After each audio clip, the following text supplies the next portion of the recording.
Ayan siya, makikita nyo dito. Ayan. Medyo ano na no, medyo malapit natapos na siya talaga, pero meron pa rin mga finishing touches dyan, mga pipinturahan pa nila yung mga ano dyan.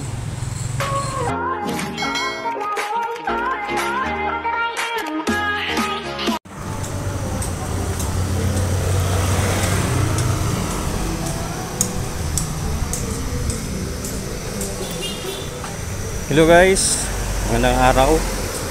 Welcome po dito sa ating munting channel. Ako nga po pala si Henry ng Henry's Fix Vlog. Ayan guys, nandito tayo ulit sa may CM Recto Street, formerly Claveria. To update with you guys the ongoing construction of Toto Peak Lane, Davao.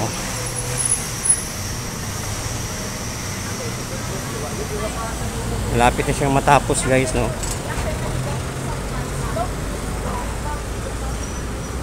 Mga ilang ano na lang, mga ilang pokpok at saka pinturan yan, wala na, tapos na yan. Napakaganda, medyo maganda dito sa may Claveria banda kasi nandito yung mga matataas na gusali ng Davao. Although meron din dun sa may Davao Park District, pero dito sa may downtown area, dito yung mga matataas, no? Ito yung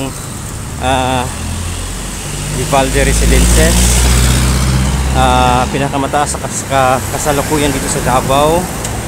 Nandito din yung Toto Peak Lane, tsaka itong ano, no, matagal na nabukas na mataas na gusali din dito banda. So hinihintay ko na lang makapalapit na tayo dun, mga walker, kasi hindi ko ano yung pangalan, no, ng ano, nakakalimutan ko siya palagi. So yan yung Toto Peak Lane, mga walker, magkatabing gusali po. Itong ano guys, no, itong Avida Towers pala, mga walker. Ayan, no. Kung titingnan mo dito, pag dito ka nakatayo, ayan, parang wala ka sa Davao City. Ayan, no. Kasi matataas na mga gusali yung makikita mo. Ayan, no, na dati wala naman.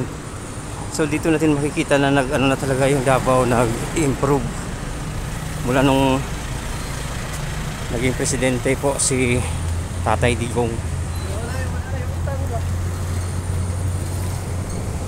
Ayan siya, mga ka-walker, napakaganda. Ayan, ongoing pa rin yung kanyang construction. Yung Vivaldi naman, medyo matagal-tagal na rin yan. Ang dami na rin nag-ano dyan sa Bisaya pa, ang dami na nagbagulbol or naiinis kasi sa sobrang tagal na daw. Nakapag-asawa na lang daw sila, hanggang ngayon hindi pa rin tapos.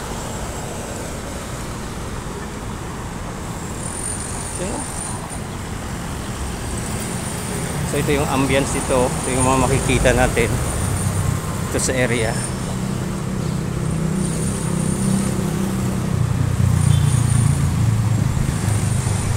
Taasin pala siya, no, kahit ano lang, 28th floor yata to. Napakataas din, mga ka-walker. Ayan, no.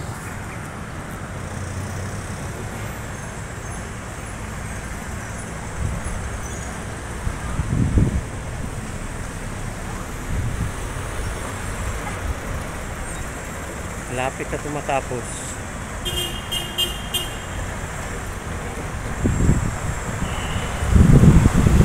Iikot tayo dun sa may kabila mamaya, dun sa may Ateneo de Davao, para makita nyo naman yung kanyang likod. Medyo mataas din pag ano, tingalain mo siya, sobrang taas.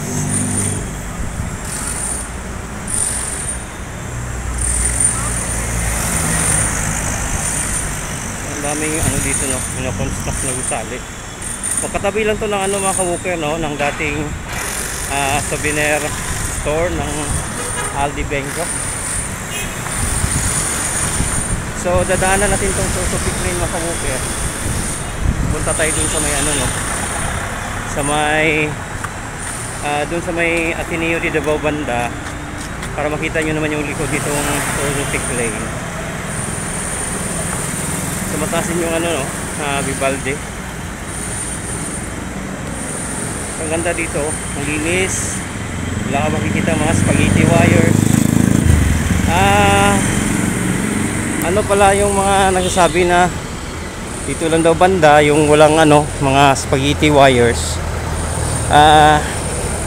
Sa ibang lugar meron na din naman, kaya hindi nga lang sabay-sabay in-under cabling yung mga wires, kasi nga po napakalaki po ng Davao City, no, para ang downtown area pala, malaki-laki din tong downtown area. Hindi pa naman naging syudad ang buong Davao City, kasi kung isipin natin yung land area niya, napakalaki ng Davao City. Itong downtown area po is hindi talaga pwedeng sabay-sabayin lahat sa pag-under cabling, kasi nga malaki din yung syudad ng Davao. So yun, ang gandang linis. So ikot tayo dun sa likod mga kabuker para makita nyo naman kung gaano maganda dito. Ayan o, dito palang banda na paganda na o. Sobrang ganda. So dito banda makikita natin kung gaano ka ano yung Topic Lane. Yung Vivaldi Residences, napakataas. So ito yung ano, no, Topic Lane yan, no.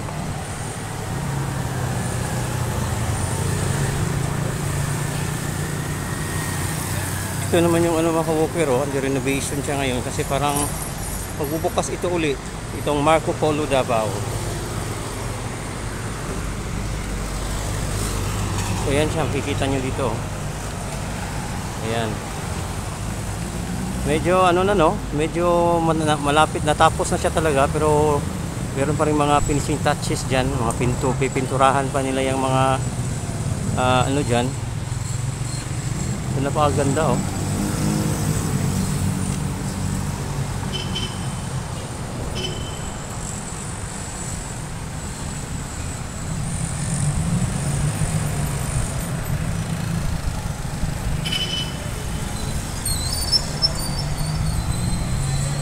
Yan naman yung Vivaldi Residences Davao. Isa sa pinakamataas. Siya ngayon yung pinakamataas dito sa downtown area mga kaguper. Sobrang taas. Nakakalula.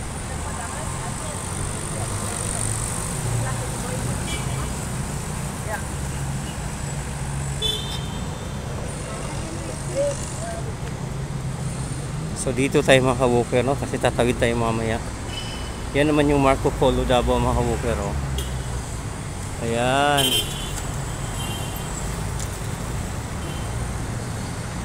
Under renovation po siya ngayon, oh. Kasi parang magbubukas sila ulit. So dito tayo sa may ano, pinakaano niya, pinakalikod ng tawag dito, Topic Lane. Ito naman yung Ruhas Avenue. Ito yung ano, night market tuwing gabi. Yan mga walker, oh. So dito tayo sa may likod niya mga walker. Yan siya, oh.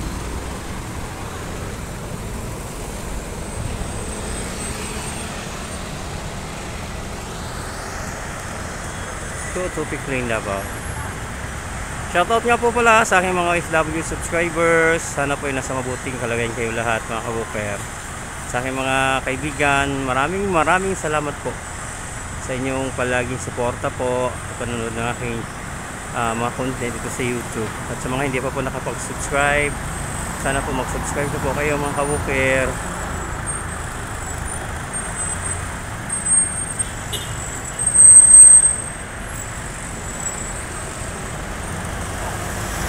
Ito yung itsura dito mga kabuker, no?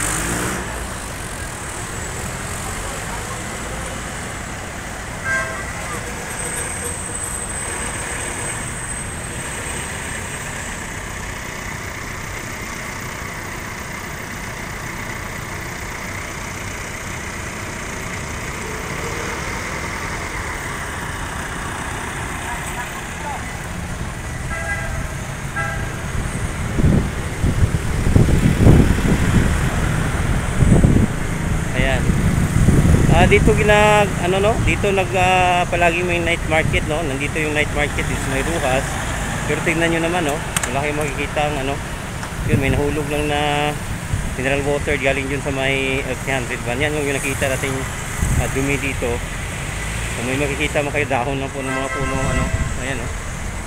Puno, kasi may mga puno pa rin dito kasi downtown na to, may mga puno, ayan, no. Hindi namin pinuputol ng City Government of Davao yung mga puno dito na preserve nila. Ayan, kaya kahit nasa downtown area kayo, marami pa rin kayo makikita mga green dito banda, mga ka-walker, no. So ito yung pinakalikod po ng Tutupic Lane. Yan lang po yung Aldibingco shopping no? Sa Bidar Center, mga ka-walker, dati sarap po at lumipat na dun sa may Mercado po, Mercado Central.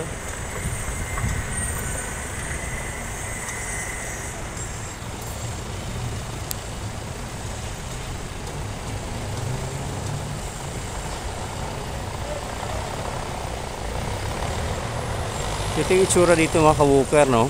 Napakalaking napakalaking project tong Tutupic Lane na to. Kasi marami din nagbukas na trabaho, no. Para sa mga taga Davao at sa mga taga ibang lugar, kasi hindi naman lahat ng nagtatrabaho diyan taga rito lahat sa Davao. Meron din mga Tagalog diyan. Yung sinasabi ng ibang mga taga Maynila, yung mga taga Mindanao daw lagi nandun sa Maynila daw. Hindi nila naisip na pag may mga ginagawang mga kalsada dito, mga gusali, mga hotels, ang dami-daming mga taga Maynila na pumupunta dito na dinadala ng kanilang mga kontraktor para dito po magtrabaho, no. Kahit mga ilang buwan lang. Sana makakaintindihan na lang, no. Huwag na yung mga paanuhan, no. Ayan, mga ka-walker, yung itsura dito, no. So napakaganda, napakalinis, at saka napakahangin. Yung amoy ng hangin dito hindi hindi mapanghi kasi bawal ito umihi kung saan-saan. So ayan, no, tingnan niyo lang part dito, ayan, no. Ayan, napakaganda, mga ka-walker. Ang linis. Ganito dito, no. Ayan, Tutupic Lane Davao.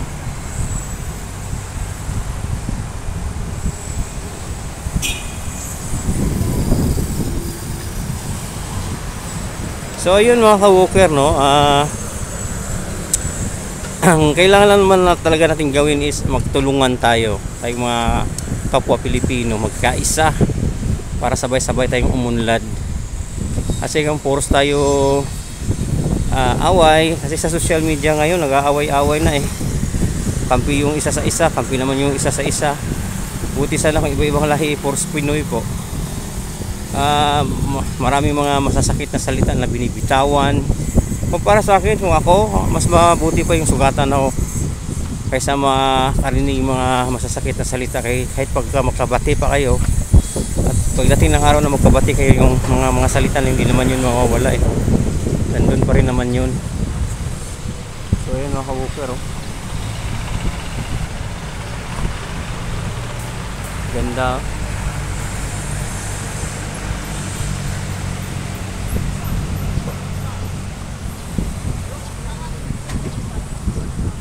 So maya maya lang, mga ka-walker, no, mag-i-end po tayo sa ating vlog ngayong araw para makapagpahinga konti kasi napakainit po ng panahon, napakasakit sa balat.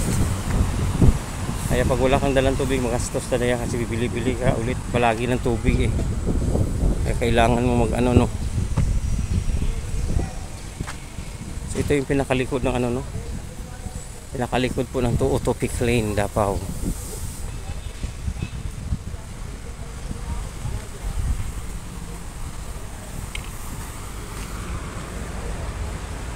Mga ka-walker,